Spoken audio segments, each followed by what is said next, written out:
இருந்தாலும் குருவின் பார்வை பெறுவதனால பெரிய ஒரு தவறோ பிரச்சனைகளோ இருக்காது. எல்லாமே ஓரளவுக்கு கண்ட்ரோலபிளான ஒரு அமைப்புக்குள்ளே தான் இருக்குது. பயப்பட வேண்டிய அவசியம் இல்லை. அதே சமயத்தில் வெளிநாடு தொடர்பு, வெளிநாடு ட்ராவலிங், வெளி மாநிலம் போயிட்டு வர்றது, அது மாதிரி சில விஷயங்கள், இம்போர்ட் எக்ஸ்போர்ட் விஷயங்கள், அதெல்லாம் நல்லா கை கொடுக்கும்.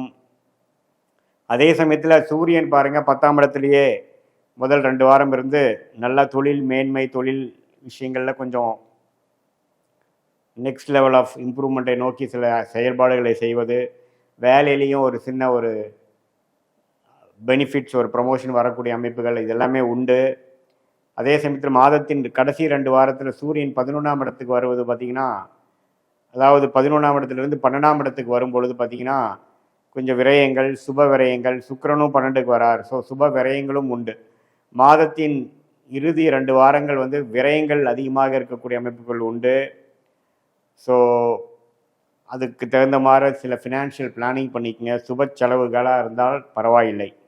தேவையற்ற செலவுகளாக இல்லாமல் உங்களுக்கு எதிர்காலத்துக்கு வேண்டக்கூடிய உங்களுடைய வசதி வாய்ப்புகளை பெருக்கிக்கூடிய ஒரு செலவுகளாக இருக்கும் பட்சத்தில் தவறு இல்லை.